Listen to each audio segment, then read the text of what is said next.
Bismillahirrahmanirrahim. Assalamualaikum warahmatullahi wabarakatuh. Alhamdulillahil khair, a'udzu billahi samii'il 'aliim minasyaitonir rajiim. Bismillahirrahmanirrahim. Syahrul Ramadan alladzi unzila fihil Qur'an hudan linnas wa bayyinatin minal huda wal furqan. Asyhadu an la ilaha illallah wahdahu la syarika lah wa asyhadu anna sayyidina Muhammadan abduhu wa rasuluh mab'uts rahmatan lil alamin. Allahumma shalli wa sallim wa barik ala sayyidina Muhammad wa ala ali sayyidina Muhammad. Puji dan syukur alhamdulillah sama-sama kita panjatkan atas kehadirat Allah Subhanahu wa taala di malam hari ini. Alhamdulillah kita semua tentunya masih diberikan kesempatan oleh Allah Subhanahu wa taala untuk kita semua melaksanakan salat Isya yang insyaallah nanti akan dilanjutkan dengan salat tarawih dan witir. Mudah-mudahan puasa kita yang sudah kita lewati bersama insyaallah diterima oleh Allah Subhanahu wa taala. Yang saya hormati dan saya muliakan ayahanda saya Bapak Ibrahim Tawabah, doa kita semua semoga beliau selamanya dijaga kesehatan oleh Allah Subhanahu wa taala bersama dengan seluruh pegawai syara. Juga saya hormati dan saya muliakan kakanda saya, guru saya Al-Mukarram Bapak Haji Menteri Ibrahim yang insyaallah dimuliakan oleh Allah Subhanahu wa taala. Bapak Ibu sekalian, jamaah sekalian yang insyaallah dimuliakan oleh Allah Subhanahu wa taala. Sesuai dengan tema yang sudah diberikan kepada saya malam hari ini, saya diminta untuk menyampaikan nuzulul Quran. Yang sebetulnya juga nuzulul Quran ini kemarin malam sudah kita peringati. Bapak Ibu sekalian yang insyaallah dimuliakan oleh Allah Subhanahu wa taala, dari 195 negara hanya ada satu negara yang luar biasa, yaitu negara Indonesia. 194 negara itu Al-Quran itu cuma satu kali turun.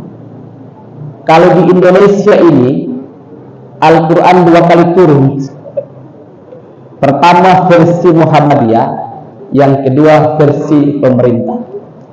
26 kemarin diperingati oleh Muhammadiyah, dan sebetulnya juga kemarin malam itu diperingati oleh pemerintah. Jadi Indonesia ini negara yang paling hebat.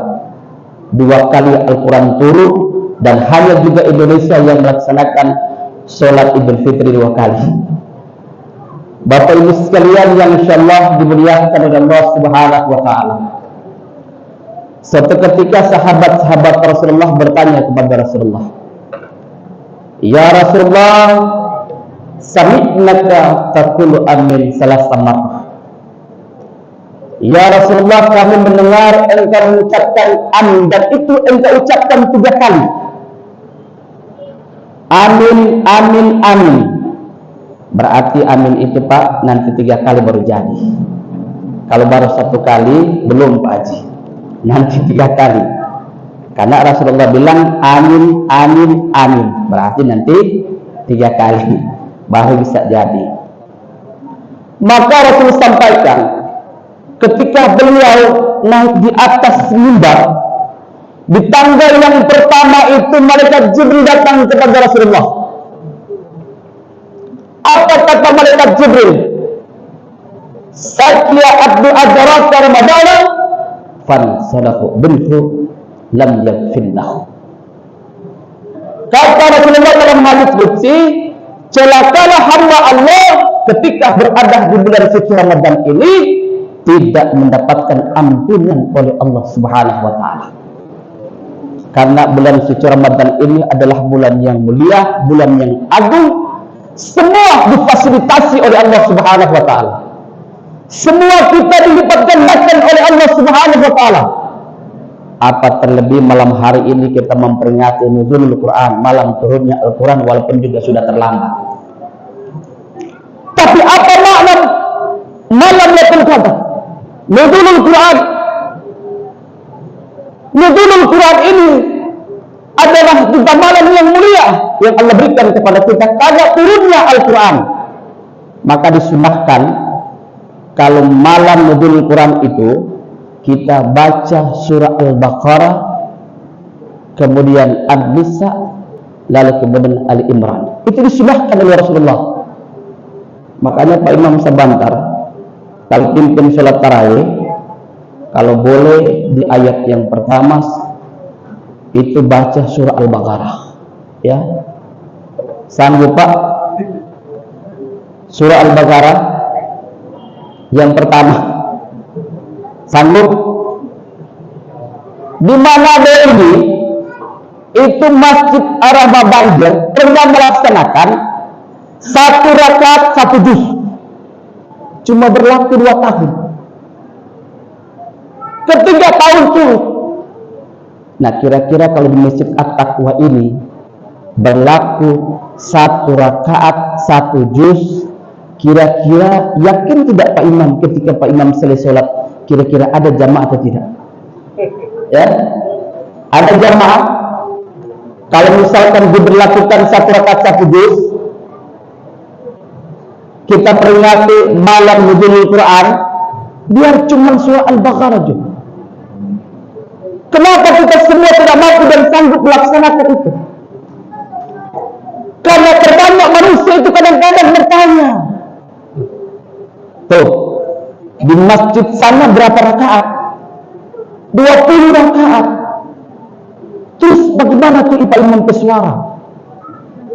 Merdu apa tidak? Aduh, parah. Kira-kira di mana yang 8 rakaat? Tuh di masjid sana. Tidak berhenti di situ, tanya lagi. 8 rakaat, ayat yang dibaca itu panjang apa pendek? Panjang-panjang. Mendingan saya ke 20. Cuma al-haqqu mutakafir. Kadang-kadang kita seperti itu bertanya.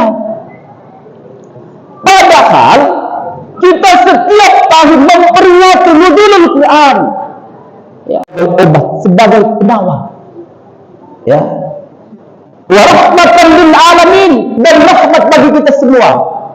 Makanya ibu-ibu, karena Al-Quran ini adalah penawar obat, kalau misalkan suami tidak pulang 3 hari, bacakan surah Yasin. Setuju? Kalau suami tidak pulang 3 hari, bacakan surah Yasin. Kalau misalkan 1 minggu suami tidak pulang, atau bahkan 1 bulan suami tidak pulang, bacakan tahlil. Berarti sudah selesai ini suah. Kemudian kata hari raya tidak pulang, berarti bacakan tahlil. Tapi saya mau tanya Pak ibu-ibu dulu. Kira-kira kalau misalkan suami pulang dari kerja, nyanda bawa duit, mau siram kopi atau tidak? Ya, mau siram kopi atau tidak?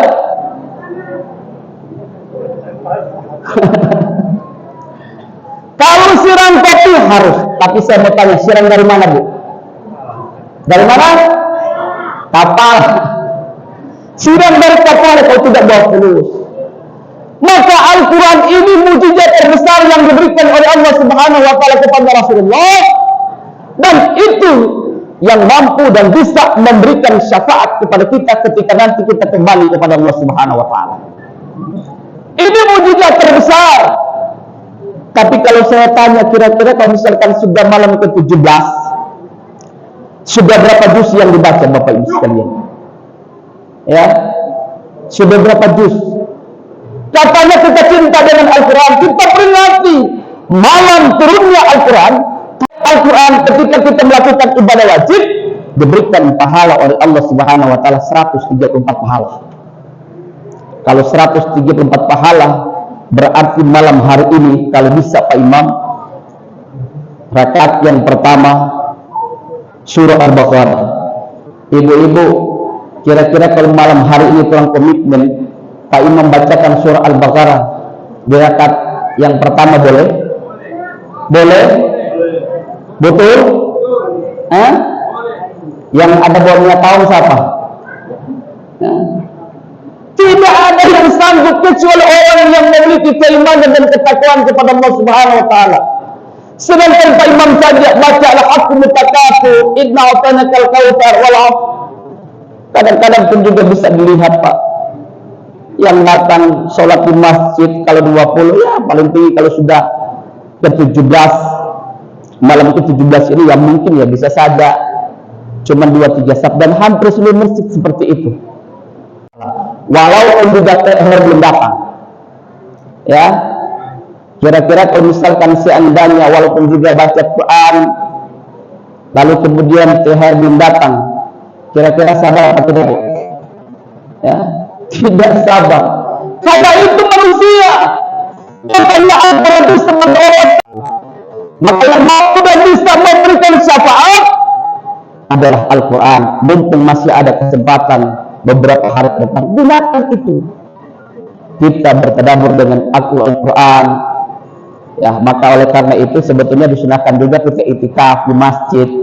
Mulai tadi malam kita melakukan itikaf, malam hari ini pun juga tidak terlambat kita melakukan itikaf, ya. Kita bermesra dengan Allah Subhanahu wa taala. Karena memang kalau mau dilihat Pak, saya kadang-kadang melakukan survei sedikit saja. Saya tahu apakah orang ini lagi puasa atau tidak, banyaknya atau tidak kita bisa tahu. Bagaimana caranya? Lihat orang yang menjual cookies. Kalau orang jualan cookies itu masih banyak, berarti yang puasa juga masih banyak. Tapi kalau yang jualan kue tinggal 5-6 orang, berarti juga yang puasa cuman sedikit. Bapak Ibu sekalian yang insya Allah dimuliakan oleh Allah Subhanahu wa taala. Ini kebutuhan kita. Kita butuh Al-Quran. Kenapa kita butuh Al-Quran? Karena yang kita harapkan adalah hidayah Allah Subhanahu wa taala. Yang kita inginkan adalah petunjuk Allah Subhanahu wa taala. Nah, kalau kemudian setiap hari kita disebutkan dengan duniawi, lalu kemudian kita lupa baca Al-Quran. Ada program Kementerian Agama namanya Maghrib Mengaji. Tapi saya tidak tahu apakah ini tetap dilaksanakan atau tidak. Itu program Maghrib Mengaji. Begitu selesai Maghrib, kita ngaji sedikit. Tapi kebanyakan hari ini tantangan terbesar bagi kita semua itu adalah HP. Kalau mau dihitung-hitung, mana yang lebih sering kita pegang? Apakah HP atau Al-Quran? HP. Apalagi sudah kecantul dengan HP atau kecanduan dengan HP. Pagi HP, siang dengan HP, malam dengan HP, tidur pun juga dengan HP. Syukur alhamdulillah kalau kemudian di dalam HP itu ada aplikasi Al-Quran yang di-download. Jadi walaupun juga tidak bawa Al-Quran, setiap kali ada kesempatan buka itu HP, lihat yang ada Al-Quran, kita baca di mana saja. Kita tidak tahu kapan kita akan kembali kepada Allah Subhanahu wa taala. Tapi kemudian setiap saat ada HP kita gunakan, walaupun juga cuma satu ain. Kita bangga ketika Al-Quran itu diberikan kepada Rasulullah. Kita bangga Al-Quran itu adalah hidayah dan petunjuk bagi kita semua. Tetapi berapa banyak orang yang bangga dengan ikhlas menerima Al-Quran? Itu sebuah pertanyaan. Padahal ini bulan suci Ramadan, tidak ada garansi, tidak ada jaminan dari Allah apakah kita akan berada di bulan suci di tahun-tahun yang akan datang. Tidak ada jaminan. Bahkan Ramadan yang tinggal beberapa minggu ke depan pun juga tidak ada jaminan dari Allah Subhanahu wa taala. Maka oleh karena itu, siapkan diri kita bagaimana kita meraih kemenangan, tapi itu pun juga harus dilalui dengan konsentrasi kita untuk tingkatkan kualitas ibadah kita kepada Allah. Ngaji kita pun juga ditingkatkan. Kalau misalkan hari ini ya mungkin saja baru 1 juz atau 2 juz. Ya, kebanyakan orang kan kadang-kadang lebih dicintai itu bukan juz di dalam Al-Quran, tetapi yang lebih dicintai dan disayangi itu adalah juz apa mudah, juz Al-Fuqahat, ya. Tapi Tapi ketika mencintai Al-Quran, kadang-kadang pun juga kalau misalkan seandainya mau ngaji, kadang-kadang mata kurang 5 watt, ya, kurang 5 watt ngaji. Begitu HP babunyi, angkat telepon, selesai ngobrol, langsung tutup tuh Al-Quran. Sadaqallahul aliyul azim. Itu kebiasaan kita. Kita butuh bagaimana kemudian Al-Quran itu ada di dalam diri kita. Karena kata Rasulullah, innal ladzi laisa fi jawfi syai'il Qur'an kal baitul kharab. Orang yang tidak bersemayamkan Al-Quran di dalam dirinya, kata Rasulullah, laksana rumah yang kosong. Jadi lihat Bu, kalau misalkan suami, ya, kal baitul kharab, laksana rumah yang kosong, marah-marah, berarti kurang baca Quran. Begitu juga Pak ibu-ibu, kalau misalkan kurang sedikit bahfitu, berarti kurang juga baca Quran. Bapak ibu sekalian yang insyaallah dimuliakan oleh Allah Subhanahu wa taala, kita butuh Al-Quran. Kenapa kita butuh Al-Quran? Karena itulah kemudian bisa menjadikan kita manusia yang beruntung di hadapan Allah Subhanahu wa taala. Masih ada waktu, jangan lupa. Mungkin saja bulan ini atau tahun ini adalah tahun atau bulan yang terakhir bagi kita di alam dunia ini. Kita sisipkan waktu dan kesempatan kita, mari kita jadikan Al-Quran itu yang mungkin saja hari ini kita baru sekitar 2 atau 3 juz. Mudah-mudahan berkat bantuan dan pertolongan Allah Subhanahu wa taala, hati kita dijaga oleh Allah Subhanahu wa taala, sehingga insyaallah nantinya walaupun juga tidak khatam, kalau Imam Syafi'i itu satu hari itu Pak 2 kali khatam. Berarti kalau 1 bulan 60 kali. Bayangkan saja 1 hari 2 kali khatam, 1 bulan 60 kali. Imam Syafi'i masih bisa sempat mengajar. Lah kita tidak punya aktivitas. Kadang-kadang pun juga kalau orang Gorontalo bilang lambung ngalo, pamalas, ya. Maka oleh karena itu Bapak Ibu sekalian, tanamkan dalam hati kita semua, semoga Allah Subhanahu wa taala menguatkan hati kita untuk mencintai Al-Quran. Mudah-mudahan puasa kita yang sudah kita lewati lagi insyaallah mudah-mudahan diterima oleh Allah Subhanahu wa taala, dan insyaallah yang masih tersisa ini mudah-mudahan kita semua dimampukan oleh Allah Subhanahu wa taala sehingga akhirnya kita mampu dan bisa meraih kemenangan di 1 Syawal nanti. Demikian, terima kasih, insyaallah ada manfaatnya. Akhirul kalam, wassalamualaikum warahmatullahi wabarakatuh.